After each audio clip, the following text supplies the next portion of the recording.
So welcome back to the Thrivvest Podcast. Today I'm honored to have our guest, Kurt Schwiedop, on, who's the owner of K-Ridge Construction. So Kurt, just introduce yourself real quick. How you doing? Owner of K-Ridge Construction. This is my 36th year serving customers in South Jersey as a professional builder and remodeler.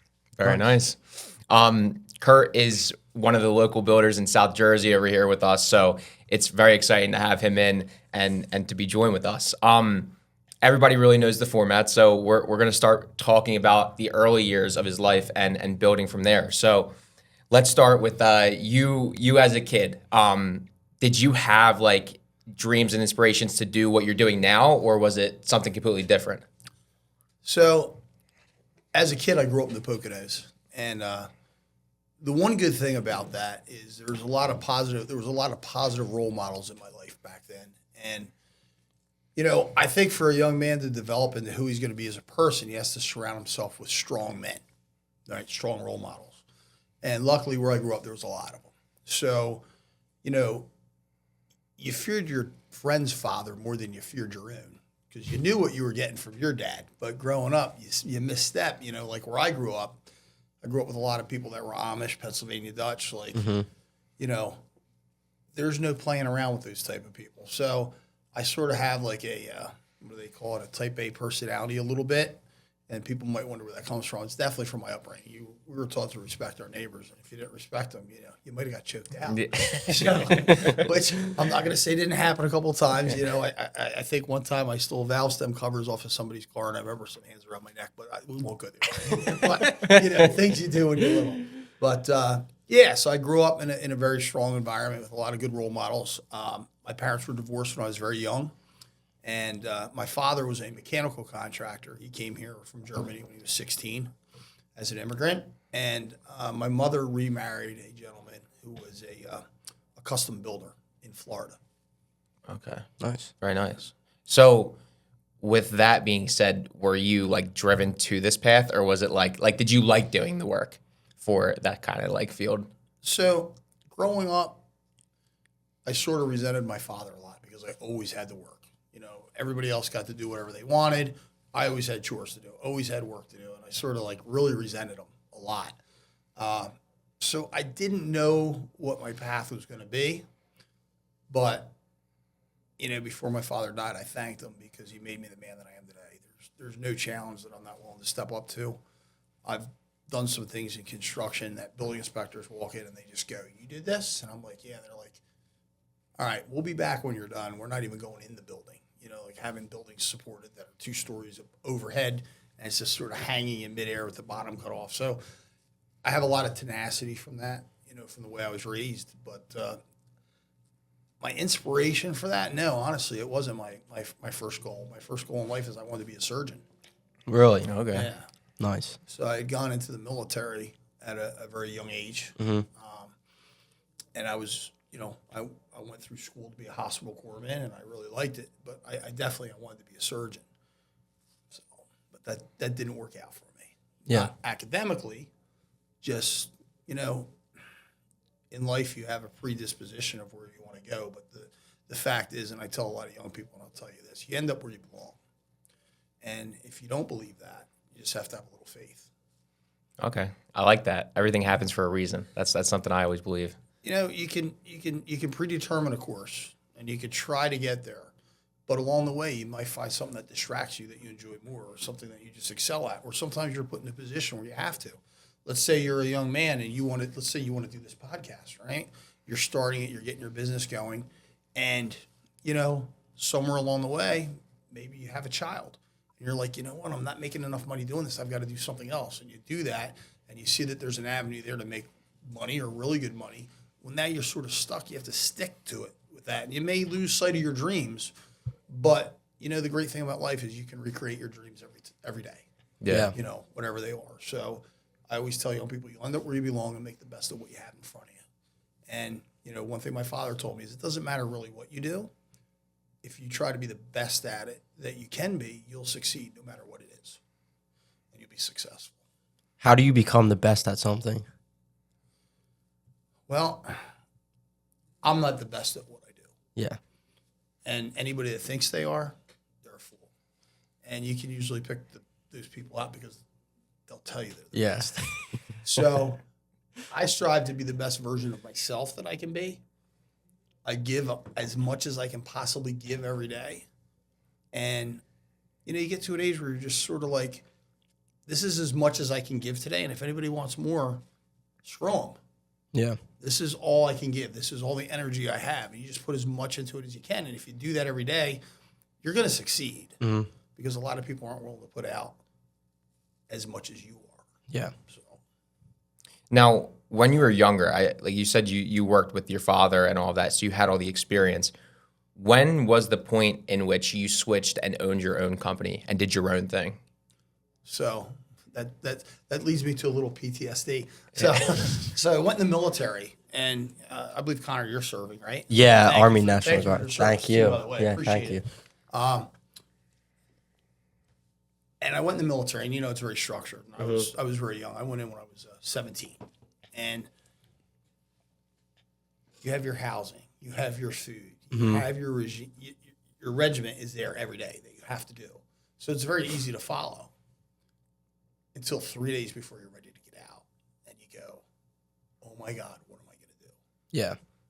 And I literally had almost like a panic attack. So when I got out, I talked to my father, and the one thing that I didn't have was residential heating, ventilation, air conditioning. So I found the company that was hired me. I got out of the military on a Friday and went to work for them Monday morning. 2 days off, that was it.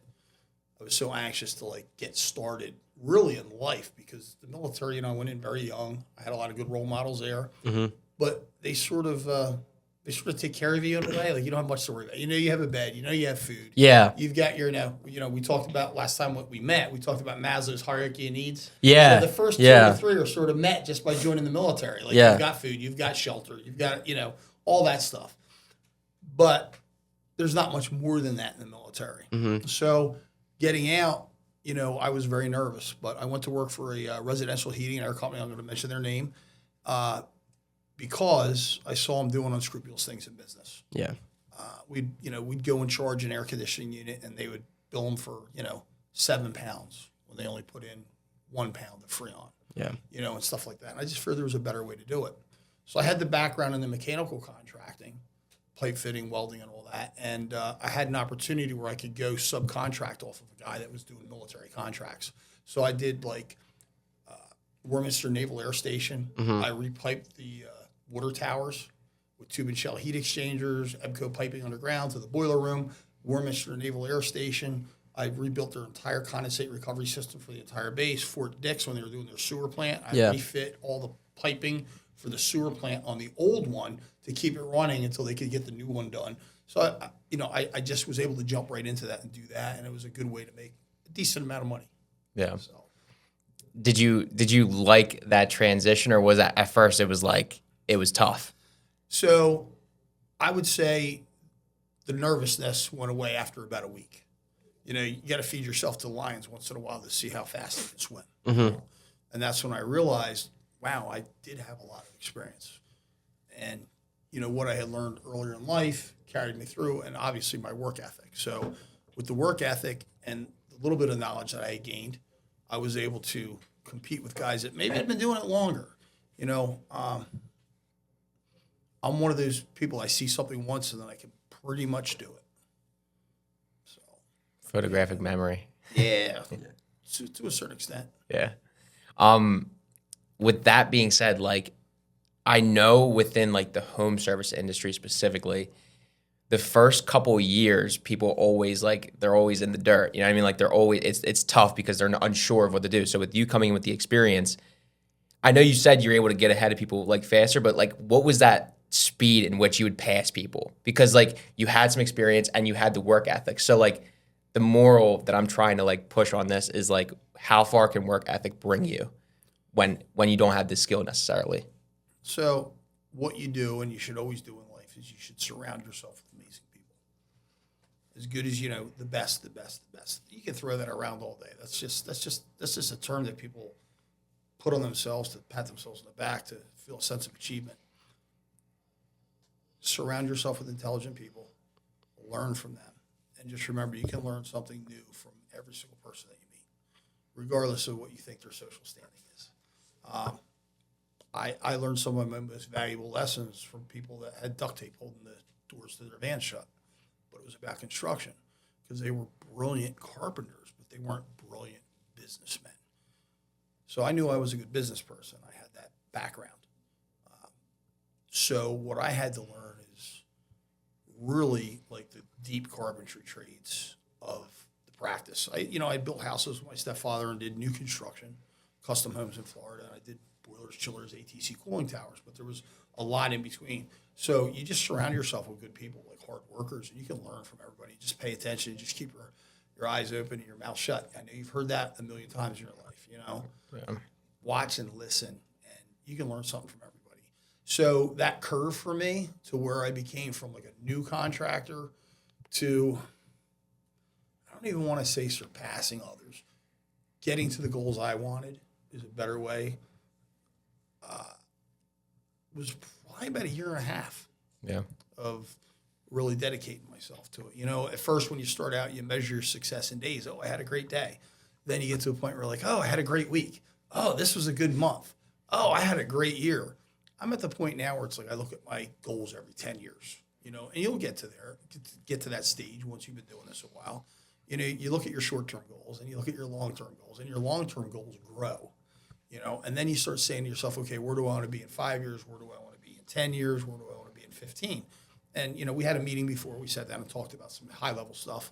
And, I told you what my goals are, where I want to be in 5 years. You guys already know that. So you have to have your eye ahead of where you're at, but along the way, you can't forget about the people that helped you get there. So you have to surround yourself with good people all times at every level of your career. And that's why you always seek out new, youthful, intelligent talent, and that's what brought me to talk to you guys. Yeah.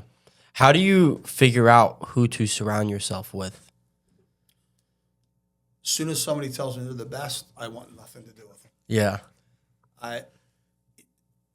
Humble people will teach you more than if anybody's willing to offer up the information anywhere at any time about how great they are. How great are they really? Yeah. Because if they're really that good at it, they speak through actions, not through words. Words are cheap. Anybody can throw that around. I'm the greatest. I'm the best. I do this. I do that. That's wonderful. But do you actually do it, or do you point your finger and have other people do it? So part of building success is you have to get in the trenches with your, and I don't even say employees. I say people that I work with. How disrespectful is it to call somebody, oh, that's my employee? Yeah. In front of them. Oh, he works for me. No, this is so-and-so. We work together. Yeah. And we're going to lay this out. We're going to go over, and then he's going to handle the job from here. It's a whole different concept into managing people and managing personalities. It's the respect that you give others in the way that you speak to them, not only when they're in front of you, but to customers and stuff like that. So the way I see it is everybody in my company is equal, and we work together towards a common goal. And it builds a philosophy from the ground up that makes good people want to be around you because of how you treat them. So I agree, because I feel like, especially, us being involved in the home service space, there's a lot of people who they'll hire subcontractors, but they never end up taking care of them. Or when the things go wrong, it's like they're just left out to dry. Well, I have a great experience with this just recently. A guy that does a lot of work for me, I'm not going to mention his name out of privacy for him and his family, was recently had a bad diagnosis of stomach cancer. Yeah. And I can't imagine how he felt. He's a younger guy. He's younger than me. And he has a lot of people that work with him. And that night that he told me, he told me during the daytime, and I went home and I was telling my wife about it. And we were talking, and I called him up, and I just said to him, I said, hey, I just want you to know that I stand with you more than ever. I know that you do work for other contractors. Anything you need laid out, any help that you need, anything, I would hope that I'm your first phone call. And I just want to let you know that, like, I'm going to stand by you, make sure that you're taken care of. If there's anything you need, if you need money, whatever it is, let me know. We'll be there for you. Because we have trust. We've worked together for years. And I just wanted to reassure him that this diagnosis he had wasn't like an end all. Like, you know, nobody's walking away from me because of this. That was like probably one of his biggest fears. You know, Yeah. customers, how am I going to support my family? I've got young kids, and I wanted to remove that from him. And he's a subcontractor.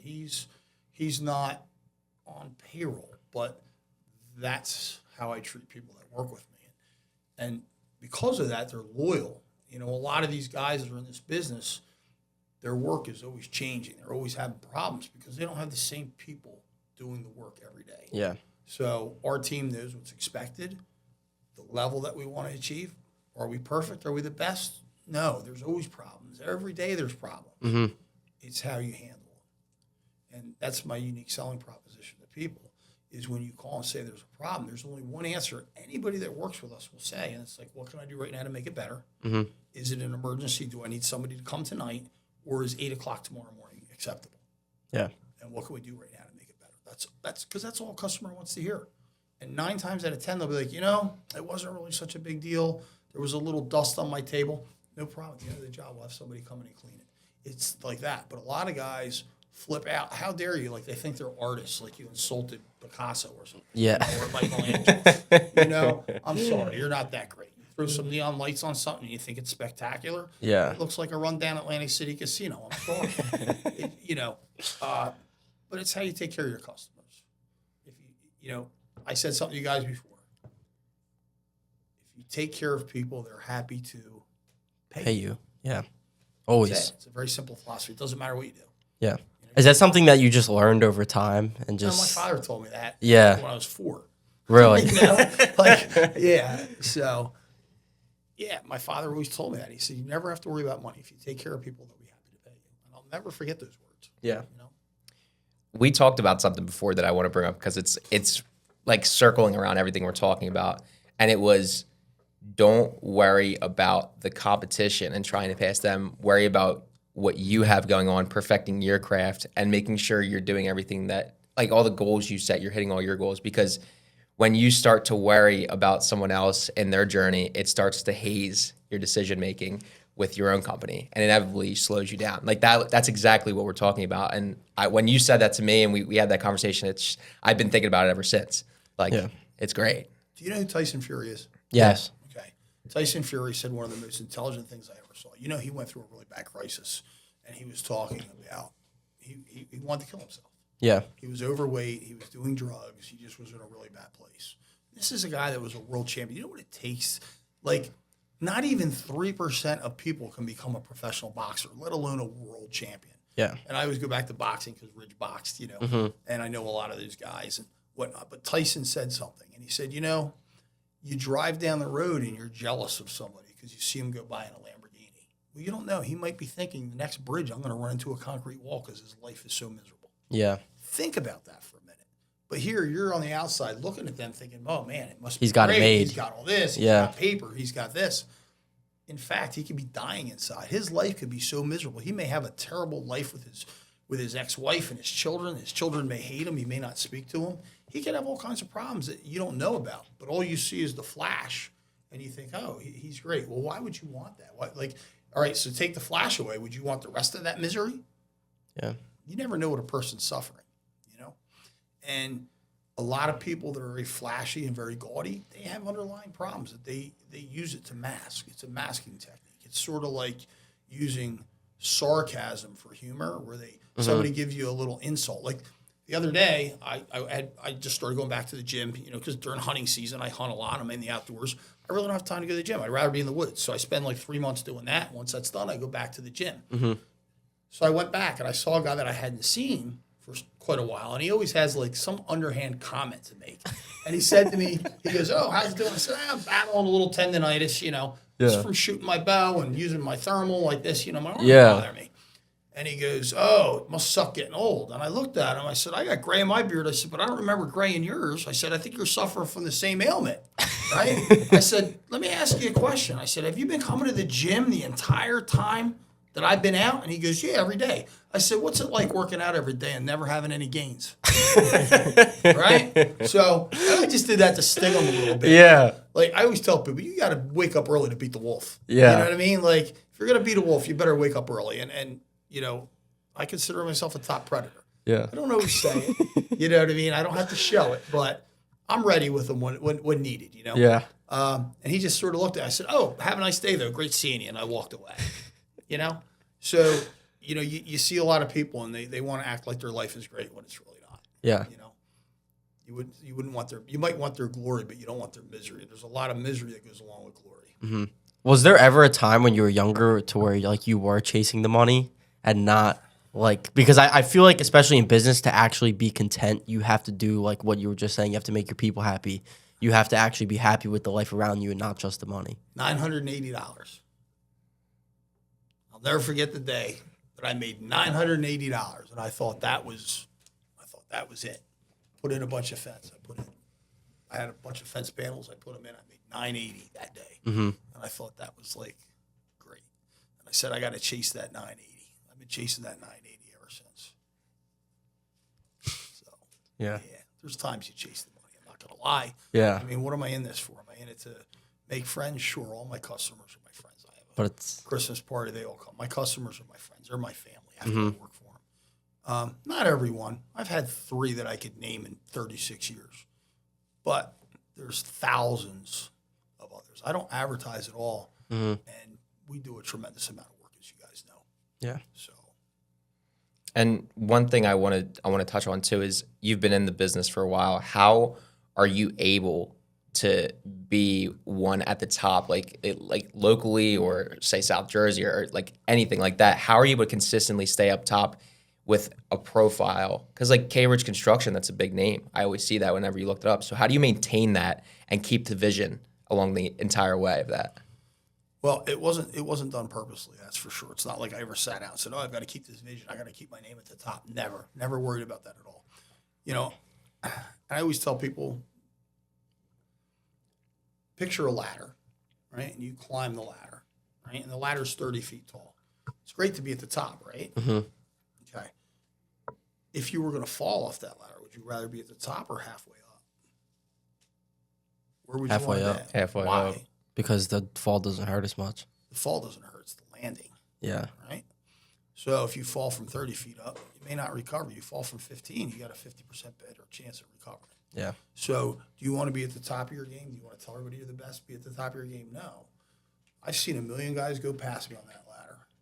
And all of a sudden I look and they're back at the bottom and I'm still right there. Yeah. You hold on tight. And how do you hold on tight? Take care of people and they're happy to pay you. It all goes back to that. So how do you maintain that level of consistency? Be honest with yourself. Set goals for yourself. And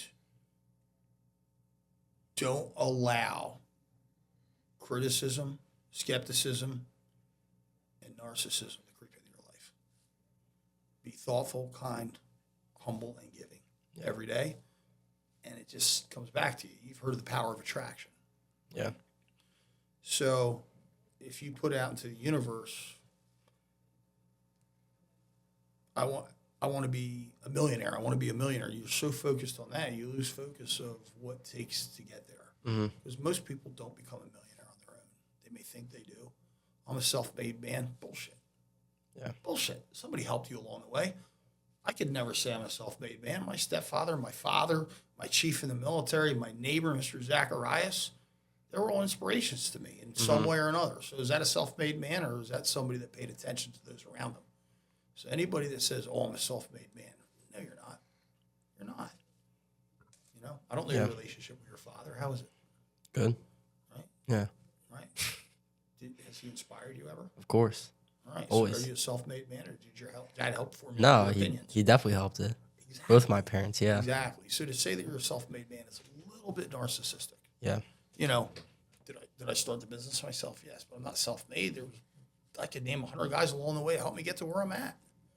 You know, I couldn't have done this without Sal. I couldn't have done this without Dan. I couldn't have done this without Marty, Bill, Manny, Abel. I go down the list. It's not just me. We're all part of a team. When somebody thinks it's all them, they don't have loyalty. They're not going to produce a consistent product. Nobody's going to stay with them. Yeah. What do you think most people who are good at their work and own a business, what do you think they miss about the business side that keeps them back? Caring for others. Truly caring for others. Chasing the money too much and not caring about others. There's a balance here. Yes, you need the money to do what you do. Like I tell people, this is the price, and here's the reason why. When you have a problem and you call, I have enough money in there to pay a cleaner to come to your house, clean your house, and I don't have to worry about it. So you have to watch the money, but there's a fine balance there. You've heard the saying that the pig gets fat and the hog gets slaughtered? No, I've never heard that. So there's an old saying, the pig gets fat, but the hog gets slaughtered. And what that means is, it's okay to make money and be paid for what you do. But if you ever say to yourself, man, I really rooked that person and I got him, I made a lot of money off that guy, no good. Yeah. No good. I had a job, another example. I was telling you about lessons that you learn from everybody. This guy, Marty, is from Gloucester City. He was a carpenter. I had acquired a job to replace all the floor joists in the house. And I was going to go under the house, and I was going to jack the house up, and I was going to replace all the floor joists, and I gave the customer a price for doing all that. Well, Marty came on the job. It was the first time that he worked with me. I saw him at the lumberyard. He said, hey, I'm out of work. Could you use help? And I said, yeah, I got this big termite job. Yeah. All of a sudden, he starts pulling the siding off the side of the house and cuts the plywood up this high. I'm like, what are you doing? He goes, oh, we're replacing the floor joists. I said, yeah, we're going to go underneath and do it. He goes, oh, I'll show you a way to do it. And are you familiar with how a house is built? No. So you've got a sill plate that sits on top of the block. All your floor joists sit on top of that. Now, to get those out, you've got to jack the house and pull them, right? Yeah. Well, you could do that, but the sill plates are all rotted. So he exposed that. He cut every block out in between the joists. Then he snipped it this way and left a little block of wood under the floor joist, right? Then we put the new floor joist in alongside and beat in a new sill plate. When he beat in the new sill plate, the little block fell out. He went in the crawl space, picked them up, put the sheathing back up, put the siding on. I was done in 4 days, what I had for like 15 days work. Jeez. You know what I did to the customer? I figured out their bill and I said, I'm giving you $10,000 back. They're like, why? I said, this guy I brought on the job had a better way to do it than what I had planned. We did it. Here's your money back. I said, I can't charge you for what I was going to do. Yeah. When I had this idea of doing it this way, a lot of people wouldn't have done that. That customer alone and that $10,000 I got back, I tracked it. Do you know how much work I got out of that? How much? Almost $2 million worth of work. Are you serious? Because they told everybody, and the softball field was right across the street from their house in Barrington, and everybody saw us doing work on their house, and they're like, what did they do? They like replaced all the joists, but it was right before Christmas. They knew everybody in town, and that's not why I did it. I didn't know it at the time, but it just turned out that way. Yeah. So it's the power of attraction. You do good things, it comes back to you. Yeah, almost $2 million worth of work. I would give you $10,000 right now if you're going to give me $2 million worth of work. Wouldn't you do it? Yeah. Right? Yeah. It's simple math, and I'm still reaping the benefits of that because people that I work for, it's untrackable right now. Yeah. It could be close to $20 million, $30 million by now of work that I've done because of that. And that was a long time ago. So yeah, good word of mouth is definitely everything because if you do a good job, people will refer you out to everybody they know who needs what you have. absolutely. Yeah. They might not trust you, but they'll trust their sister that did work for you. So Yeah. And Yeah. then after we do work for them, and that's it. Yeah. one thing I want to ask too. So treating your employees well is obviously like one of like the biggest things to maintaining your business and keeping it successful. But I want to ask when you need to like discipline your employees, say like they make a big mistake. How do you personally, how do you go about it with kind of like redirecting them and drawing the line to where you've taught them so much and you've told them so much, but they're still not hitting that mark? Like, how do you measure that and how do you go about that? So I'm trying to think of an example that would be good. So let's say I gave a guy a task to do and he did it completely wrong. Why is it that he did it wrong? This is a good question. Because I never put my tool belt on and showed him. Yeah. So who's to blame, him or me? Did I expect him to know how I wanted it done? Or did I take the time to show him? This is how you do it. Did I do one with him to show him first? So all guys mostly need is be shown one time. So is that his fault or is that my fault? So how would I handle that? I wouldn't discipline him at all. I discipline myself and I beat myself up for not showing him how I wanted it done, or showing him what I needed to meet the expectations of the company. So what I would do is the next day, I'd put my tool belt on, and I'd go out there. I'd remove whatever work he did and have him do it alongside of me, right? And then I would thank him for paying attention and make it a positive experience as opposed to a negative. Yeah. Nobody responds to negativity at all. No one does. When you yell at a dog, what's it do? It cowers and turns its head. Yeah. Why would you do that to a dog, let alone a human? Right? If I didn't show, now if I showed him 3 times and he didn't do it, that would still be my fault. You know why? Why? I never measured his level of experience or his intelligence or intellect to be able to grasp what I was teaching him, and that's not the job for him. Mm-hmm. So that brings to a whole other subject. You know, you hire somebody to do a job, and you know you have a cup and you need it filled. You want coffee in that cup. Well, you put the coffee in the cup. The coffee's bad. You dump it out. Now you still have an empty cup. So you put an employee in a cup and you put a lid on it and say, okay, you're in charge of marketing and sales. Yeah. But they suck at it. But you find out that they're great at communicating with people. So they become your communications manager for your company. They deal with the building inspectors. So you try to fill that cup, but you have to look at individuals for their intelligence level, what they're capable of, and you have to put them in a position to succeed. And I learned that a long time. I coached soccer in town for 6 years. Did you play soccer when you were younger? I played soccer. Okay. So, yeah. So I coached for 6 years. And I took my team to the championship for 6 years. And we had one season that nobody scored a goal on us. Really? Now, so in township, you know how competitive sports are. Yeah, of course. And Sean Hoffman was, do you know Sean? No. Real tall guy, great guy. Great group of guys. So I go to the first, I don't want to say recruiting, but you know where they assign the players to, you know, who they're going to play for. So I'm new. I don't know any of these players. Mm-hmm. So the first year I get all these kids and I get out there and one kid's got a bird's nest on his head. The other one's, and I'm like, what is going on? And one of the mothers said to me, you got every single kid that's got ADD and ADHD, right? Every one of them. And I'm like, are you kidding me? They're like, no, they got you at the draft because they all knew the players. Yeah. So I'm like, all right, we're going to turn what they thought was negative into a positive. What's one thing that kids with ADHD have? I don't know. He's got it. A ton of energy. They yeah. are never tired, right? Yeah. So maybe they're not great soccer players, Yeah.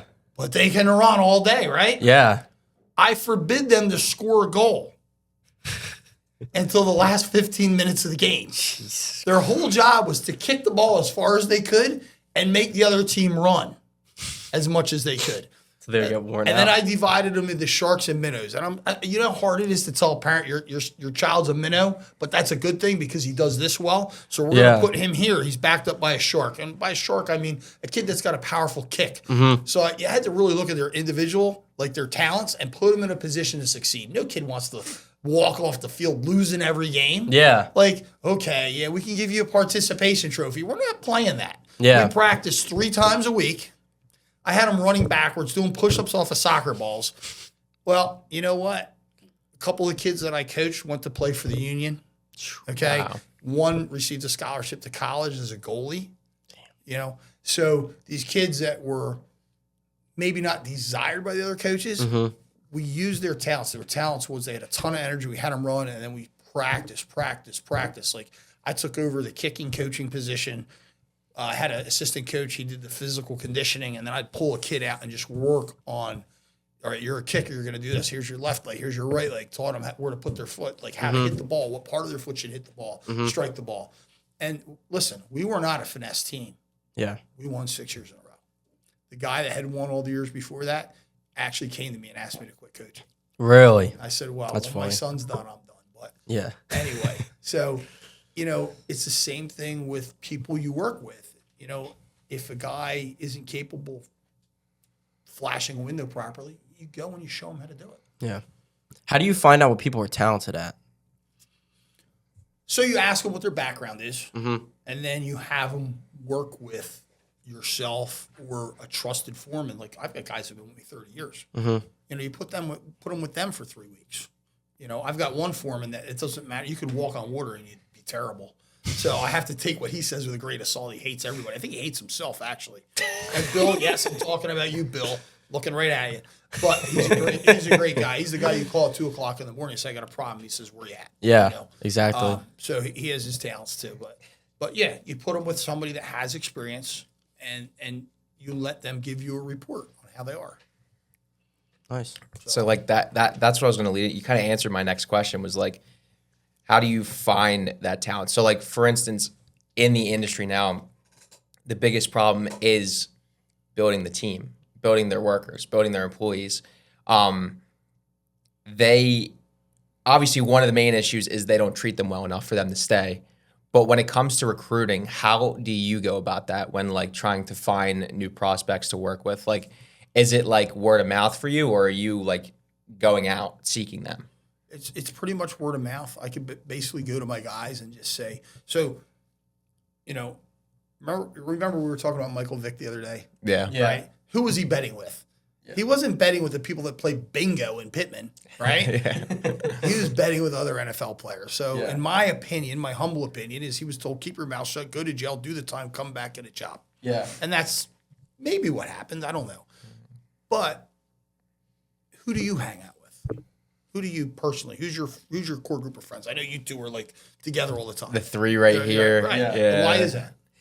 Because we're like-minded, we all work hard, right? Like we So do the same construction thing. guys associate with other construction guys. So all I have to do is say to my guys, hey, I could use another framer, I could use a trimmer, I could use a tile guy.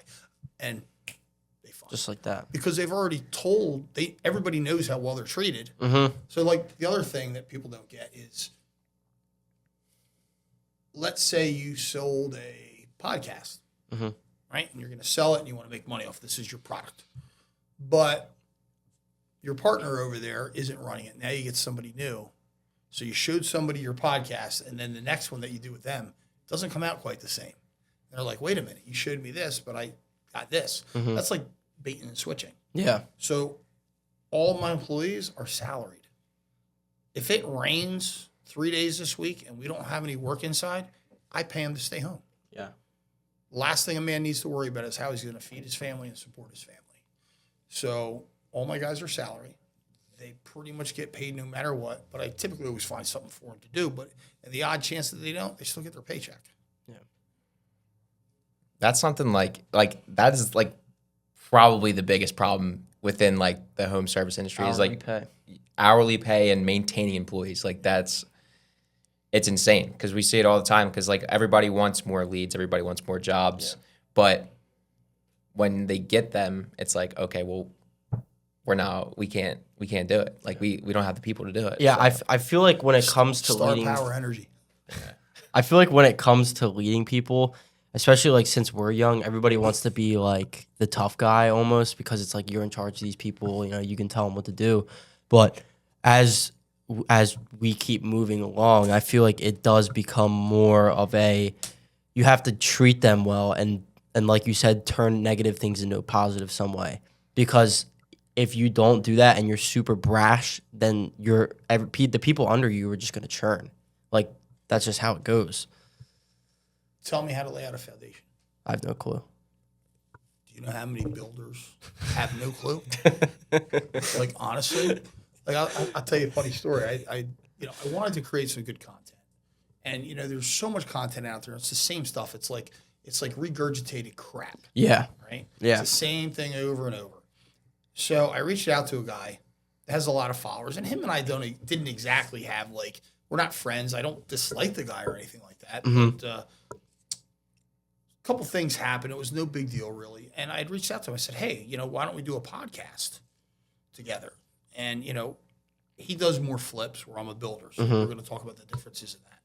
And he said, absolutely not. All you want to do is steal my 19,000 followers. I was like, you have 19,000 followers that never spent one dime with you. Like, what do I want them for? Your followers on Instagram are not my target market demographic. Yeah. You know, so he was like, no response. You know, he thought that I wanted to chew him up about construction facts, and that wasn't it at all. And in fact, I had said to his team, you guys can do the podcast, you guys can edit it, and you guys can put whatever you want up. Like today when we talked about doing this, what did I say to you? I don't want to know what you're going to ask me ahead of time. Yeah. It's not real. Yeah. It's fake. It's true. Right? There's enough fake stuff out there. Keep it real. Just hit people with stuff that they wouldn't expect. See how they react. See how their answers. See what their answers are. That's the true person in people. That's why we like doing, like, for instance, we've told you this before with all of our guests. We don't send any scripts because it's like, if we do a podcast that's scripted, it's like, why would anybody watch that? Like, Yeah. It's like a Class B movie. Yeah. You know, it's the one your wife puts on. You're like, my God, I got to sit through. Yeah. You know, I'm the man-hating channel. Yeah. So, So we were talking a little bit about social media then. So what is your opinion on social media in the industry today? What is the importance, do you think, behind it? so you may like what I say and you may not like what I say. The importance behind it also is going to be broken down into age groups. So for your age group, it's super important. For my age group, you know, I'm almost 60. Mm-hmm. It's really not that important, but we realize the importance of it. So for me, it's keeping the name relevant in people's minds. So not only do you want them to hear about it through referrals and all of that, social media for me is just a platform for them to say, I was thinking of that, oh, K-Ridge, because people forget over time. Mm-hmm. And, you know, like back to that guy with his podcast and his 19,000 followers, not one of them is going to pay me to remodel their kitchen. Yeah. My target market demographic is people that are probably 38 to 75, Yeah. somewhere in that range.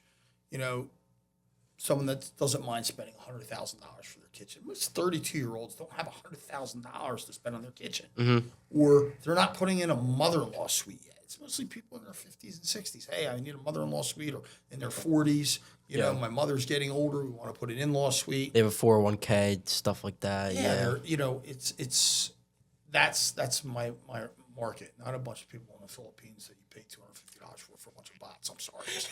I'm just going to call it like it is. I could go buy 20,000 followers for $50. Okay, that's what your followers are worth because they're not real.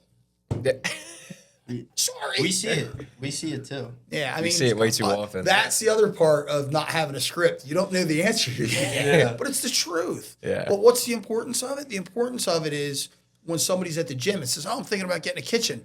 Maybe somebody I didn't know says, "Oh, that K-Ridge Construction. They're recommended by a lot of people. He's on social media. That's where I saw him. Yeah, you should check him out." That's where it's important to me. Yeah. Is it the biggest driving force? No. You know, it's funny. I call it the hooker. You need a hooker. Every business needs a hooker, and that's the hook. And then somebody has to reel it in. You know? Yeah. Sort of like fishing with Michael Jordan. He goes down there and does what he wants on his big fishing boat. They get it hooked. They call him up, Michael, reel it in. He comes up, he reels it in. Oh, he caught a white marlin, right? Love Michael Jordan. There'll never be another one. Nobody sold more sneakers than him ever, and they never will. How long have they been retired? In the 80s somewhere? Yeah, that's Still forever. selling more sneakers than anybody. Yeah. It's great. Yeah. So... Who do you think's the GOAT, Michael Jordan or LeBron James? Well, you know what? You gotta ask. I've never seen Michael Jordan sit down and cry over a cramped leg. Yeah. And that ends it right there for me. I'm sorry. It's the truth. I never saw Michael Jordan sit down and cry. But what made Michael Jordan the GOAT for me was when he spoke about Kobe Bryant. Yeah. Did you see his interview on that? I did. I don't remember word for word, but it was good. I remember I watched that. Kobe would call me at 3 a.m. and say, "Hey, I'm in the box and I want to do this. Which way should I go?" And he goes, "I would tell him." And it wasn't so much for me about Kobe Bryant, but imagine being Michael Jordan and you could call him and he'd answer the phone at 3 a.m. Yeah. That's what makes him the GOAT. You think LeBron James would do that for anybody? No. Tell me the truth. He would charge money for it. There you go. Yeah. So what makes somebody a GOAT? What they've achieved or how they treat people? And I don't know. Michael Jordan may have treated people bad. I don't know, but I'm only going by what I see. I feel like it's a mix of both. Yeah. It's, but arguably, if you speak to Charles Barkley, all those guys, they call him the GOAT. I think they know better than us. Yeah. But a lot of people forget about the Birdman, The Birdman? Larry Bird. Oh, yeah. Yeah. Celtics. Yeah. Yeah. He was probably the GOAT in his day too, right? Yeah. It's true. Yeah. So. There's I feel like it's like a generational thing too. I know we're talking about basketball because you have because wasn't there like Kareem too? Kareem was like amazing in his Kareem time. Abdul-Jabbar, Yeah. who was the most talented player. naturally talented basketball player to ever walk on the court. Naturally talented. Allen Iverson. Yeah. Yeah. 'Cause Practice. he was like, what was he, like Yeah. 5 foot? Like, I love that Practice. video. What's Yeah. practice? You know what I mean? Like, naturally gifted. Yeah. Yeah, imagine if he had Kobe Bryant's work ethic. yeah. That's why you need to be well-rounded. I feel like, Exactly. and that's in business as well. You can't be. I mean, you can be an expert in one thing, and that's the thing that you're best at. But you still have to know how other things work. It's like when people ask like, what's better, like marketing or sales, and then but like you need both. Absolutely. Yeah, it's like Absolutely. if you have one without the other, then it's either you're not making any money or you're not getting anybody interested in your thing. That's kind of my opinion on it. And you need incremental, profitable, sustainable growth in a company. A lot of people want the growth, but they can't sustain it, and therefore it becomes non-profitable, because they chase every job that comes. Sometimes you have to look at a job and say, it's outside my wheelhouse. It's not for me. Yeah. I'll give you, for instance, I had a call for a rebuild of a house not far from here. It was a firehouse, and it was like $3.5 million. Have you ever worked with an insurance company to settle a claim? No.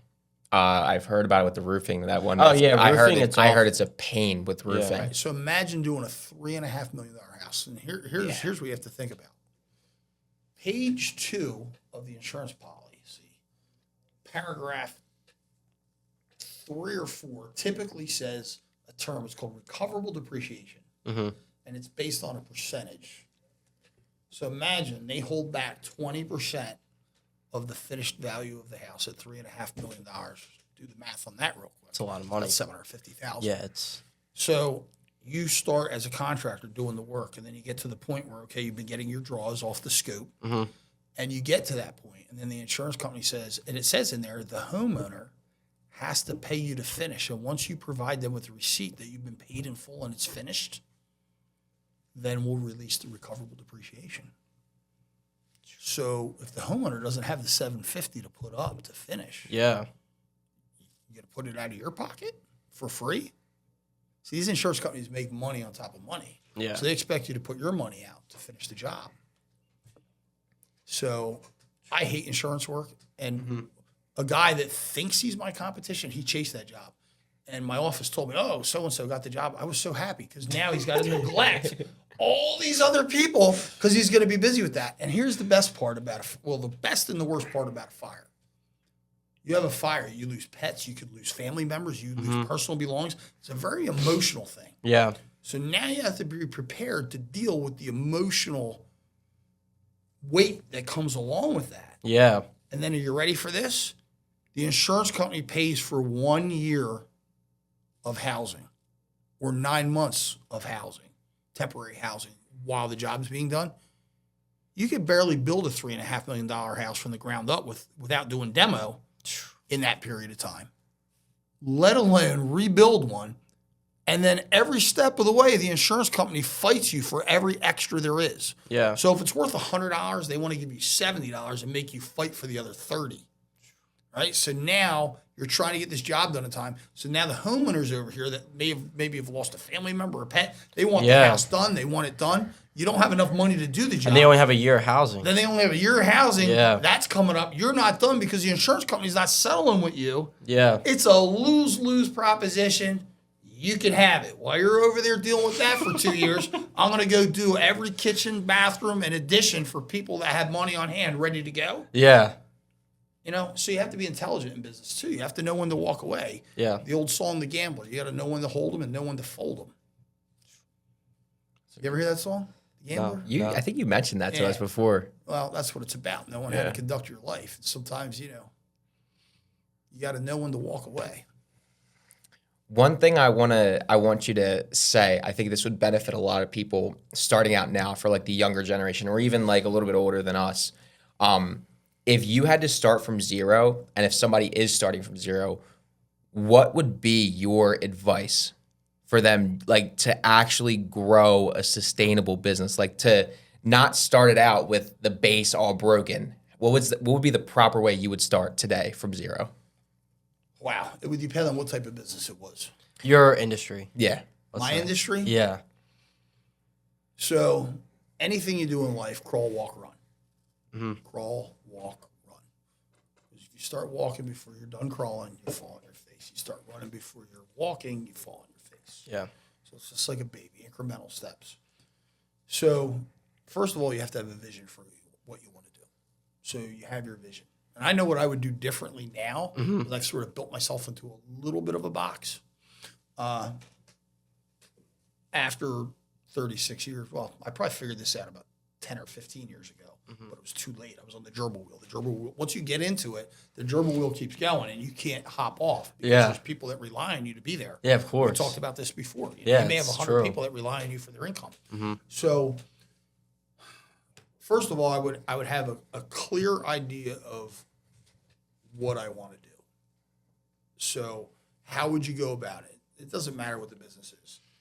So it goes back to take care of people and they'll be happy to pay you. So whatever business you're in, the first thing you should do is the research on what the failures were for people that utilized maybe another company and what they didn't like about it. Take everything that they didn't like about that company or the companies that you want to aspire to be, hate to say better than, but sort of emulate a little bit, but you want to improve. Like BASF, are you familiar with that company? No. We don't make the products you use. We make the products you use better. So they take this here and maybe, the cap doesn't go on. When you're driving, it's hard to get the cap on with one hand. It goes crooked. Yeah. They figure out a way to make that cap thread better. So whatever business it is, find out the failures of the other people that are in the business by speaking to the people and saying, hey, we're going to start a roofing company. What was it about your roof job that you had done that you hated? What was the worst part of it? And don't focus on all the good, because the good's easy to talk about. That's noise, because you'll hear that on every job, the good stuff. Focus on the bad to eliminate the bad. If you eliminate the bad in any situation, it makes the experience better. So whatever business you're in, talk to people that have had it done. If you're thinking about starting a paving company, go talk to people that had their driveways paved. Say, hey, I noticed you have new blacktop. What was the best part of your experience and what was the worst? I could tell you 99.9% of the time what it is. What is it? Communication with the customer. Lack of communication with the customer. Always. It's always the biggest complaint. What's everybody's biggest complaint? I called. I spoke to a computer. Oh, I was on hold for 2 hours. Oh, I called the owner. He didn't get back to me. After I signed the contract, I could never get a hold of the owner. The original salesman's gone. Communication with the customer. You have to have an open line of communication to the customer. So, I'll be out on the weekend doing what I'm doing, and sorry, I got to take a call. I haven't had a day off in 36 years, I'll be honest. Like, have I taken days off? Yeah. Has a day gone by that I haven't spoken to a customer? I can't think of once. Yeah. Like even like you said, like the hamster wheel, I feel like once you get into no matter what industry you're in, once you get into business and you have people that pay you, you work for them. That's how it goes. A lot of people think that once you get paid, it's I have this money now, but it's you work for the people who pay you. So just because you're the CEO doesn't mean that you don't work under anybody, because you work under all of your clients.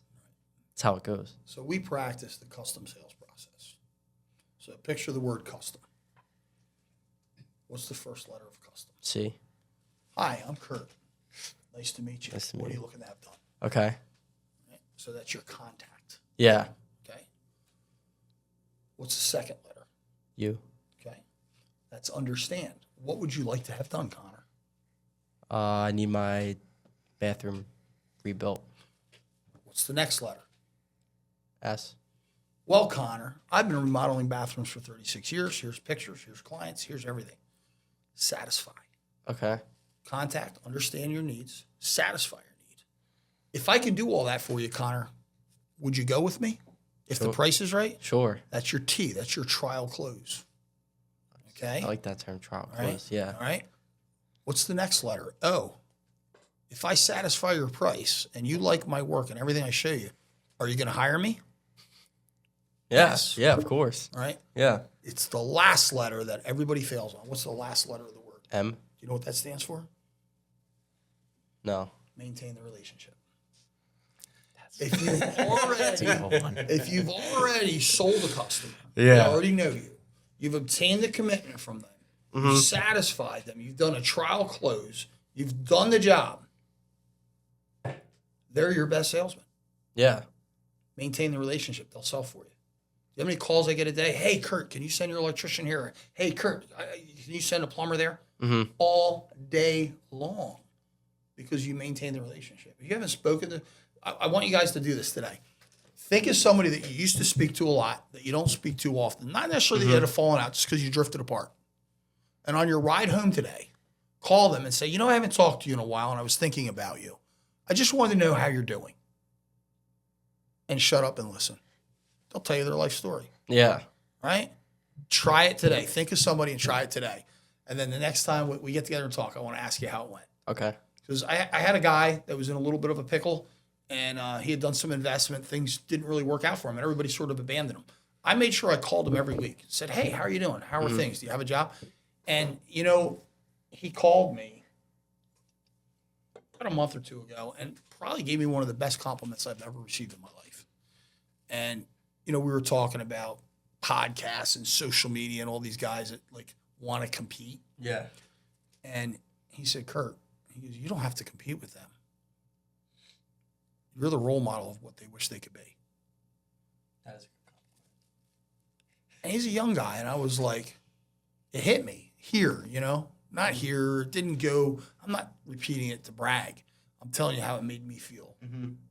And it gave me like a whole life's reflection on how I've treated people by simply making that phone call on my ride home and doing a little focus, forgetting about the noise a little bit, and just focusing, saying, hey, here's a guy that may be in need. Let me call him. He's a decent guy, and just see how he's doing.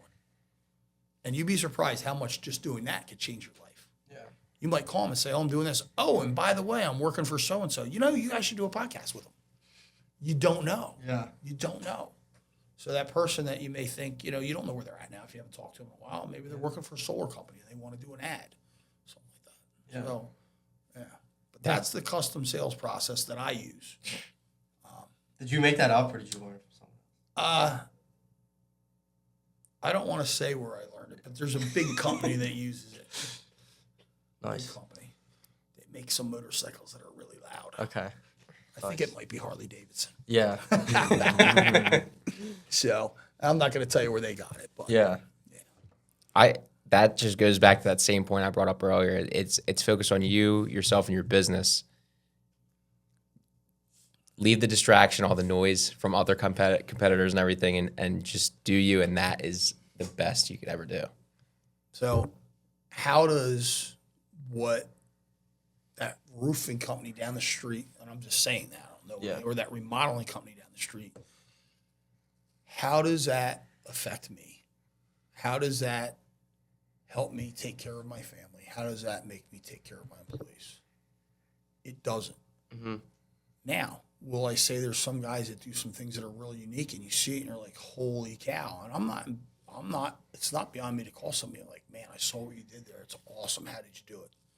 Would you mind telling me? Yeah. What's wrong with that? And most people, if they're really professionals, they're happy to tell you. Yeah. So, have you ever gone to a real estate event? No, I haven't. You should go. Yeah. You could sit there for 2 hours and they'll tell you everything you want to know about them. And this is the biggest, it's the best, it's the greatest, And you go there, and when you're done, you leave and you go, I didn't learn anything. They didn't tell me anything. I learned that they have this, they do this, they have this, they have this. And you're just like, why am I here? Yeah. Why am I here? We have it's funny you mentioned that because we have people who are in a relatively similar space than us and we don't even compete with them. We work with them. And then we're also very good friends with them. And we teach each other about whether it's marketing, AI, anything like that. And I feel like when you compete, it almost it's a distraction. It stunts growth because it hinders your decision making. But if you become legitimate friends with them, there's there's enough of the pie to go around for everybody. You don't have to own the whole thing. Like, even if you could live off of the crumbs in most cases. So I feel like a lot of people focus so much on competition, but it's like, if the people who would be your competition are actually good people, why not just get to know them? You know, and I agree with that. There's a plumbing company, and when we get overrun with work or I have a customer that I just can't service, I recommend them right to them. I don't have any issue with that. They always call me. They're like, "Oh, what do I owe you?" I'm like, "You don't owe me anything. Thank you for taking care of my customer." Yeah. And, you know, that customer always calls us back again, like, "Hey, you sent so-and-so out." You know, so I don't worry about that. And if you surround yourself with good people, you don't have to worry about them being loyal to you. Because I know if that customer called that company, said, "Hey, you did this job for us," I'd be like, "Well, that came through Kurt, so call Kurt because he may be able to do it. We only did it that time." Yeah. And it's mutual respect. So you guys have mutual respect with that company. You respect them, they respect you. Yeah. And, you know, it's good to share intellectual partnerships sometimes. Yeah. Because, you know, now you're brainstorming things and you might be stuck on something that's really hard.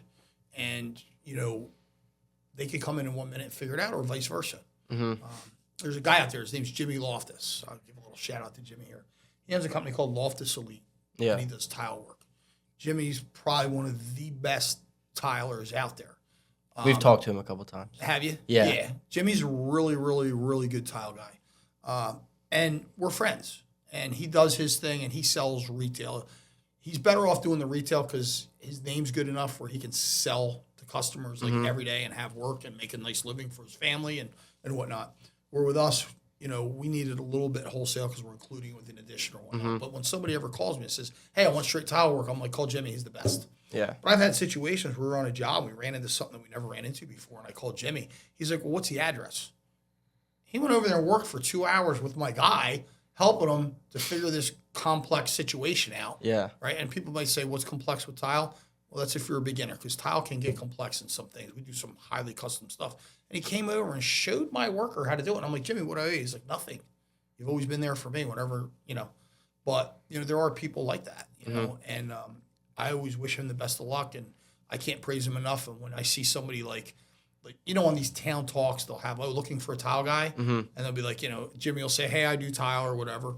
I always go, right there's your guy. You don't have to look any further. Like, I give shout outs to people. You know, if they do good work, they do good work. Yeah. And there's enough to go around. Now, one thing I want to ask you about.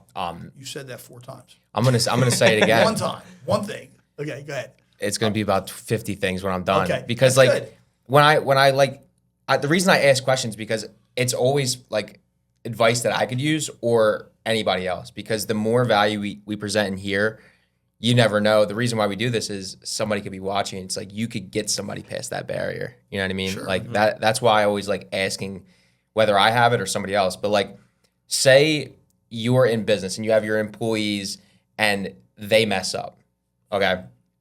They make a mistake, which obviously is a direct representation of you. How do you go about fixing that? And how do you make peace and make good from that situation? So I'm going to use Mike. I'm talking about you. So we have a guy named Mike that works for us, and we call him Shuffles because you never see his feet come off the ground. Shuffles. And he looks like he's never moving, but the guy produces more work than any human I've ever met in my life. So I'll give you, for instance, we were doing a bathroom. I'm sorry, a kitchen remodel in Sewell for a very good friend of mine. And Mike is just a worker, and he had to get the dishwasher from the garage into the house. And the dishwasher was only like a month old. Their dishwasher had gone. They had found some moisture issues in the kitchen. They decided it's time to redo the kitchen. So we were saving the dishwasher. All their other appliances were new, but it was only like a month old.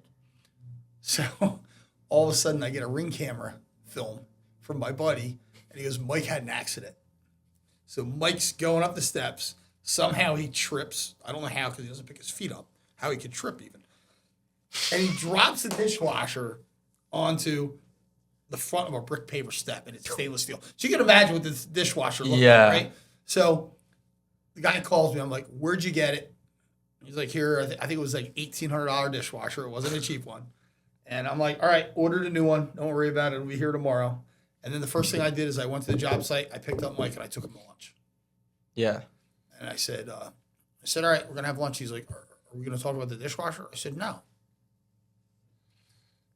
if the guy has worked for you and last month made you $60,000, Yeah.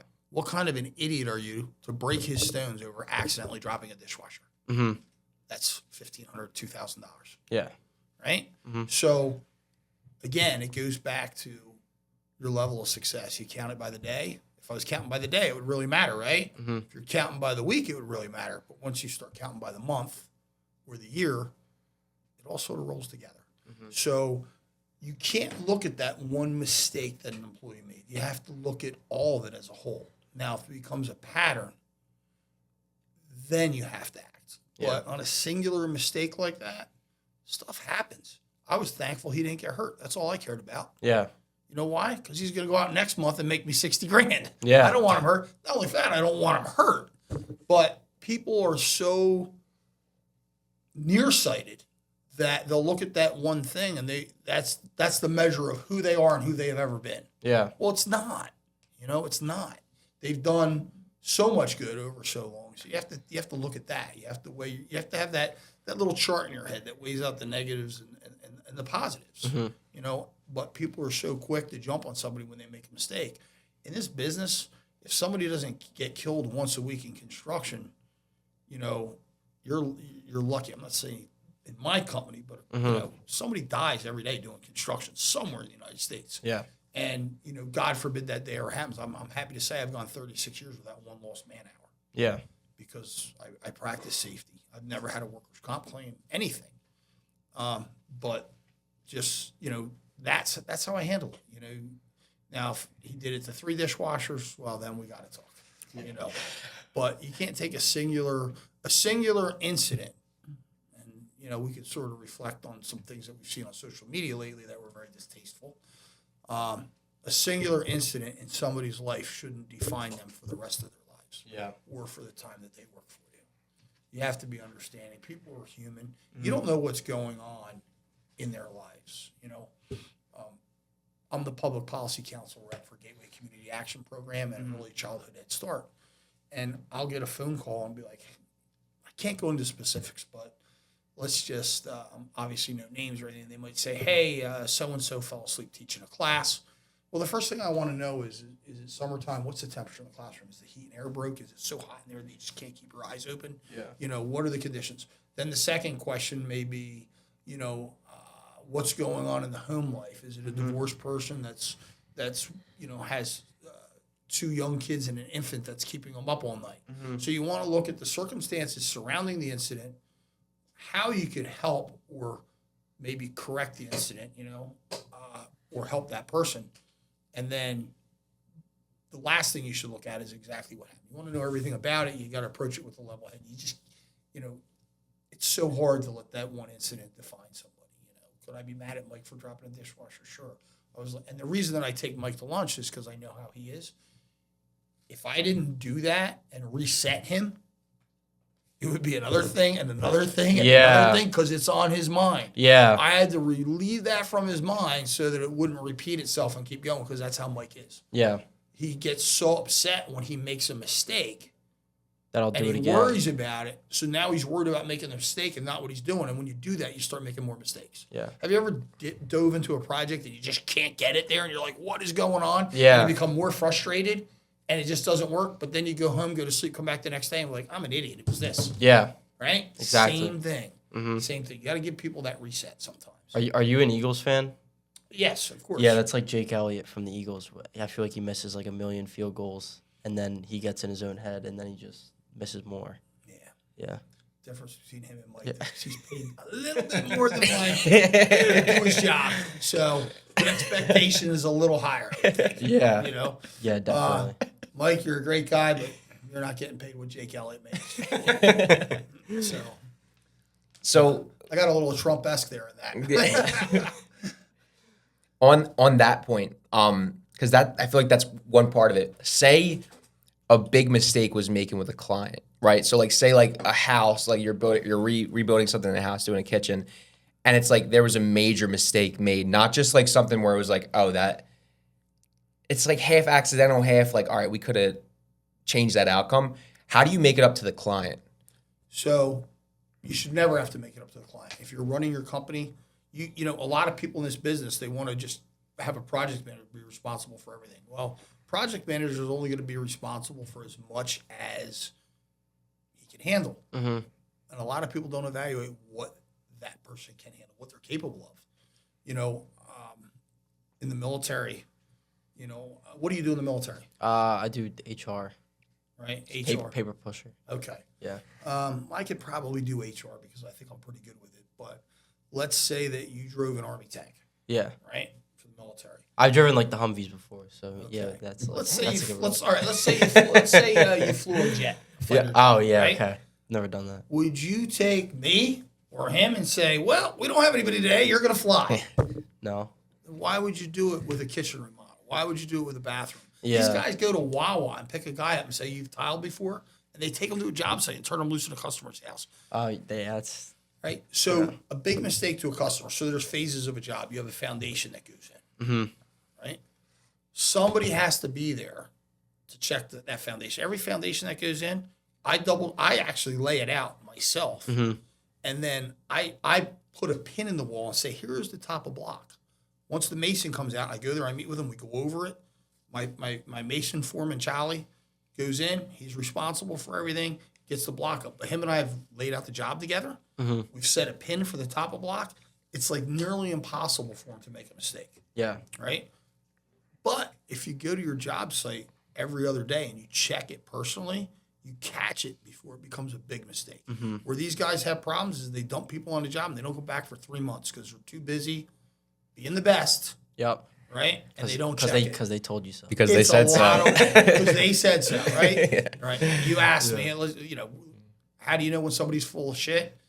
Because they'll tell you they're the best, right? That's how you Because you identify said them, right? so. So, because you know how I know you're the best? Because you told me you were. So, anyway, to do this business is a lot of work. Yeah. I visit my job sites every day or every other day. And if I don't, I have a foreman that I can trust, like Mike or Bill, go and check the job. Mm-hmm. And then we have SOPs for everything. How-tos. How-tos, my how-tos, how-to foundation, how-to frame, Yeah. how-to. So any employee in my company can pick it up and look at it. And I have sign-offs where they have to sign off and bring it to me that I certify that they checked it and then I checked it. Yeah. A window does not get ordered for my company unless 3 people sign off on Really? Mhm. And that's how you avoid those mistakes. it. We avoid the mistakes. Yeah, before it can Expect even mistakes. But when there is a mistake, as soon as it's identified, take every employee. So I tell customers, there's going to come a day when I say to you, hey, I'm sorry, we're not going to be on your job site today. I have to pull your foreman tomorrow. You pull everybody you have that you need. You go there and you correct the mistake and you move on. And then they go, well, why? I say, well, we had a mistake on a job and we have to go fix it. And we're going to give you the same respect and your job, the same courtesy as that if it happens here. Mistakes happen every day. It's how you deal with them. And that separates the difference between somebody that can do it and somebody that actually is really good at it. Like, you could go to any bar within 10 miles of here and find 10 really good carpenters at 3:30 today, right? You're gonna see a pickup truck, you're gonna have a saw in the back and a piece of plywood, a couple 2x4s sticking out, and that guy may be a great carpenter. And he may be the guy you want working for you, but is he a good business person? Yeah. Probably not. And that's why he's got one truck with a saw in there. But you need him as much as he needs you because you can't do what you do without a guy like that. Yeah. So you have to learn. The biggest goal, the biggest challenge in life, no matter what you do, is managing people. It's not easy. Everybody has different needs. You have to be able to understand their needs and fulfill them. Yeah. And people respond to certain things differently. Absolutely. That's the other part is you have to figure out how someone is going to respond positively based off of what you tell them. If you treat every employee equal, you will not have a successful company. Yeah. You have to give them an equal allowance for their pay and equal that, but you can't understand them equally. Everybody has different things. It's sort of like the love. Have you ever heard of the love languages? No. You guys, yeah. Well, when you start getting more serious in life and having real relationships, you better read the book, The 5 Love Languages. Yeah. It's how a woman identifies love. And you know what it's reflected from? how they were treated by their father. Really? Was their dad a traveling salesman, and every time he came home, his expression of love was, here's a gift? Right? So Yeah. their love language is receiving of gifts. Was their dad a struggling artist that was always home and spent a ton of time with him, walking, hiking, talking to him? Mm-hmm. Well, her love language would be quality time. It's the same with employees. You have to figure out what their language is, and you have to learn to speak it. I don't even know how do you even figure all of this out? I wanna read that like, book. yeah, because I feel like this is like, it's just experience. It has to be. A little bit to do with that, you know. Yeah. You know, it helps not to have a room temperature IQ either. Yeah, Yeah. that's also true. That's also true. You gotta seek the knowledge. Yeah. I read a lot. And I'm able to retain what I read. Yeah. But ask me how to hook up a computer or program something, you know, it's like, I'll call my daughter. Yeah. Like, Chloe, help. I need Yeah. you to program my meta glasses. They're blinking. They're supposed to blink.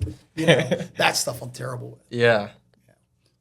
I think that goes back to literally like the first two questions I asked. You said it's not about what you think the direction is going to be. It's about what you're called to do.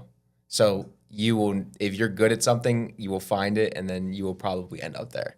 So Yeah, you'll end up where you belong. You know, I tell all these young kids, like, what am I going to do? I want to do this, I want to do that. You will end up where you belong. You know, I wanted to be a surgeon. Well, I don't really do surgery on people, but I do surgery on houses. Mm-hmm. And I'm very tactical about it. You know, one thing about our work, when we do an addition, you can't tell where the house was and the addition started. It's not like a big boil on somebody's face. You know, you can't see it. You don't want to. It's got to blend seamlessly. yeah. How do you figure what do you think makes? I feel like we already kind of asked this question. I'm trying to frame it differently to where it's like I feel like success in business isn't that hard. Like there's parts of it that are hard, but if you're just willing to put put the work in, then you're gonna get somewhere. Like, have you ever seen somebody who has worked hard at something and then doesn't ever get good at it or fails at it? No, but I've seen a lot of wasted talent. Yeah. A lot of wasted talent. And that's probably the saddest thing. When you It's a Bronx tale. Saddest thing in life is a waste of talent. saddest thing, wasted talent. I've seen a lot of people that have incredible talent Yeah. that could be so successful, but somewhere along the way, somebody made them believe that they weren't worthy. Yeah. And that's what causes a lot of people to fail. Yeah. And there's a lot of people that will put people in that position to make themselves feel better. Yeah. And there's nothing more disgusting than that. As a human, there really isn't. Mm-hmm. You should always encourage others. You should always try to uplift others, help others succeed. Because within their success, you can rejoice in your own silently and quietly. You know, having somebody become successful and knowing that you helped them, you don't have to tell anybody. You can just sit back and smile.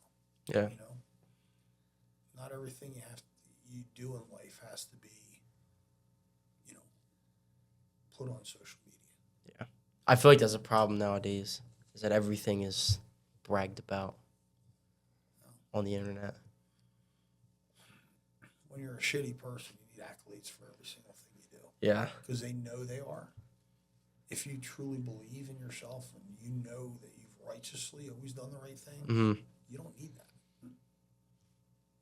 But social media, it's like everything's based on likes and, you know, how many views did I get? Gratification, whatever it's called. You know, and even recognizing that, like, you know, listen, if I put a picture up and I get a lot of likes on it, I can't say that I don't like that. Yeah. But I'm not going to be sad if I don't, Mm-hmm. you know. Does it truly add meaning to your life?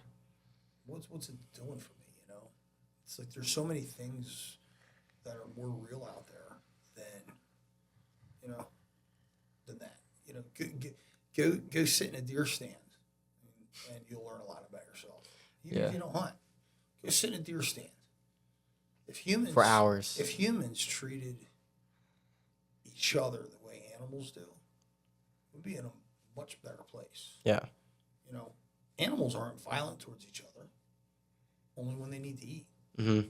Because they're chasing after something. They don't just bully. I've never seen an animal bully another person. It's maybe around a food source they may a little bit. Yeah. But they're trying to eat just like the other one is. But like you don't see animals committing crimes, you know. Yeah. I never exactly. seen a squirrel hijack kidnap a robin, you know what I mean? But if you watch animals, man, you can learn a lot. I know it's a little funny, like what you're saying. But, Yeah. You know, I don't think they care about how many likes they get on social media. They're just trying to survive. You know? Yeah. So maybe if we were a little bit more like that, didn't care so much about the social media stuff. Yeah, I feel like when people are chasing something, and like whether it's money or in the case it's the animal's food, that's what brings out that kind of like when there's competition over something that's desirable, it brings out the bad in people. It does. That's why you don't worry about your competition. That, and I feel like you do bad things. When you're so involved in something like the wheel that we were talking about, what you get in the wheel and you're running, it's like you need to have a getaway. You need to have like a place to find yourself and level with. It seems like hunting is yours. Outdoors, boating. Yeah. You know? Yeah. Yeah. It definitely is. Like by the time deer season comes, I need to be sitting in a tree for 2 weeks. Yeah. I need it. Yeah. Like, it's, you know, some people would probably go and see a psychologist. I just go sit in the woods with my bow. Yeah. And the deer walk by. I go, hey, buddy, how you doing today? I'm like, I can care less Yeah. sometimes, you know. Well, I mean, you're not going to get hijacked by a squirrel. That's it. It's very peaceful, you know. Yeah. And, it's, you know, one time I took my daughter and she was sitting in the tree with me, and 13 robins landed on a branch 4 feet from her. And she's like, you know, when you see, I'm sorry, cardinals. It was cardinals. Yeah. And, you know, they say when you see a cardinal, that means it's somebody that passed away coming to see you. Mm-hmm. I said, man, I'm getting old. A lot of cardinals there, you know. There's 13 of them, but she was just so amazed to see that right next to her, you know. Yeah. And it just slows down time a little bit. Mm-hmm. For me, it gives you time to just shut your mind off a little bit and relax. So I enjoy that a lot. Yeah, I feel like that's important. So you believe in mental health days? Absolutely. Yeah. But like I said, I still you know, I probably took a work-related phone call on my wedding day. Yeah. You know, it's just the business that I'm in. It's part of the life. You got to make that choice. If you want to enjoy what that life provides, you have to be there for it. You know, it's like you said about the big mistakes. You have to be there for it. You know, oh, I built an addition. You sold the job. You never went back. Did you build the addition? No. You sold. And you know, there's nothing wrong with that if that's what you choose. But you got to look at how many repeat customers do they have. Yeah. How many customers come back? I get people calling me, hey, when I was 4, you did my grandmother's kitchen or her addition. Now my husband and I bought our first house, and you're the first person we thought of. Are you still in business? I'm like, yeah. You know, that's how long I've been doing it. Yeah. And, you know, it's great. You know, you go back and now you see a woman that was a little kid when you were working. Now she's married and has a kid of her own and a family, and you're working on their house. What better honor is there than that? Like, that's amazing. You know, and you guys will get there. You're young. You'll get there, man. You've got a lot of years. Yeah. A lot of years. Yeah. So just remember, I never saw a hearse going down the road with a U-Haul, with somebody taking all their stuff with them. Yeah. So it's about the experience. Enjoy the experience while you're here. You know. Yeah. The experiences you can take with you, they never leave. You know. They're there till they're not. You know. But personal belongings, and gold, jewelry, cars, none of that goes with you. You get thrown in a hole and dirt thrown on you. You know. So, that's a real way to put it, because it's the truth. Yeah, enjoy make life about the experiences, not about the material things. Yeah. So there's a lot of people that have a ton of material things and their life experiences are crap because their home life's not good. You know, the relationship with their family's bad. They do drugs, stuff like that. You know, drugs, alcohol. That's a big interruption in your life. Yeah. You know, it steals. Drugs and alcohol steal.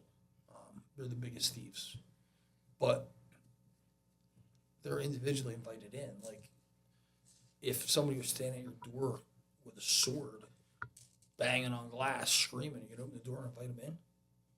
No. Why would you invite drugs and alcohol into your life? Yeah. It's the same thing. Yeah. Because they're going to win. They're going to get you. You know. Sometimes in life, it's hard to be simple in life sometimes. Mm-hmm. But simple people are the happiest people. Yeah, because there's a lack of distractions. Exactly. A lot of those things is what makes people distracted and then hinders their ability to be content, I feel like. It hinders your growth as a person. Yeah. Yeah. Drugs, from the time you start taking drugs, that's about the time that you stop maturing. Mm-hmm. So, It's true. Do you have any other? You ever meet somebody that smoked pot their whole life? No. You can meet a 6-year-old guy that started smoking pot when he's 12. They know You're the like, same as dude, like my he's- 3-year-old acts like cousin. he's 15 years old. Yeah. He talks like that. Yeah. And you know what? His achievements in life were about 15 years old too. Yeah. So Yeah, I have a personal example with that where it's like if you're in the development stage of growing up and you're a kid and you're malnutritioned, wrestling, where yeah, you yeah. can't eat, it stunts your growth, literally, Yeah. physically. I shouldn't have been 5'8", but I did wrestling, Yeah. and we cut, but yeah. yeah, I should have been 5'9", but I'm never going to be a starter for the Lakers. Yeah. So, No. just remember though, we're all created equal. Yeah. That's It's a big lie. It's the biggest lie I ever saw. We're not all created equal, unfortunately. We have equal rights, but we're not all created equal. yeah. Yeah. I feel like that is a good part to end, but every podcast we have one question that we end it off on, and it's because we have an AI software company, is what is your opinion on AI and do you use it in your day-to-day? Well, I just recently started using AI. Yeah. And I'm a fairly opinionated person on some topics. Do you know how great it is to be able to look at somebody's allegedly hidden profile or fake profile, but they mistakenly put a picture up of them with their dog, and you put that into AI and say, where was this picture taken? It'll tell you. And then you can go, how do you like living on so-and-so street in Brooklyn, New York? And then you're like, oh crap, that comment I made, I'm not untouchable. I am discoverable. I am found. So in that, I think AI is amazing. Yeah. Because you get these keyboard warriors that think they can say Yeah. anything, but Yeah. they make a mistake. They make a mistake, and you take that picture, you slip it in the AI, and it'll just about give you their address. And when Yeah. you confront them with it, all of a sudden, poof, they're gone. So for that part, I love AI. Yeah. But I'm just getting used to it, to be honest. Yeah. As far as you guys are right on the cusp, like you're in it right at the beginning. So Yeah. I think for your generation and specifically what you guys are doing, I think it's going to be incredible. Mm-hmm. It's taught us a lot and saved us a ton of time. Right. Yeah. And I didn't grow up with computers. We had the handheld video game that went. Yeah. The little Pong. Yeah, Yeah. the handheld. That was pretty high tech for us. My first toy that I remember was a wind up Evel Knievel. So your generation has had the luxury of growing up with a lot of electronics. And things. So I think the AI can be absolutely amazing, but in the wrong hands, it could also be catastrophic. Yeah. For us as individuals, as a country, as a nation. So used with discipline, I think it could be one of the greatest tools ever invented. At the end of the day, it's a tool, and you have to take it out of your toolbox and put it in your arsenal to use it. Yeah. So That's a very valid opinion. Like it is scary. Like even us seeing it, like, cause we could see like where it's at right now, but like, and that's why guys like me would turn to somebody like you and say, hey, you guys are in this. And I'd hate to call you experts because AI is too new. Yeah. You're not an expert yet. Yeah. But I think you're at the forefront of something that could be really good. And I think meeting both of you, I think I gave you guys a pretty good compliment saying if either one of you came home and my daughter said this is my boyfriend, I'd be happy with that. I'd be okay. So that's my I opinion. mean, that's of a you good guys. compliment. Yeah. I'll take it. Well, Yeah. I'm just trying to get him out of the house. So Yeah. anyway, but no, seriously, I think that you guys are good, and I think that you guys will do a lot of good for a lot of people with AI. So Yeah. I would encourage anybody that doesn't understand it, somebody my age, and I quite honestly, I don't want to understand. I told you that I don't want to know about AI. Mm-hmm. Yeah. but I want you to be there to advise me on how it could be used to benefit my business Yeah, and my goals of what I want to do. Yeah. definitely. I just don't have the headspace for it. Too much going on. It takes time to learn something like that. And it's like, if you're so far ahead of within your industry, it's like, why? It's hard. Yeah. It's really hard because, where I'm at with my life, my time is so, I'm not saying yours is invaluable, No. but I'm allotted so much time in a day. Yeah. And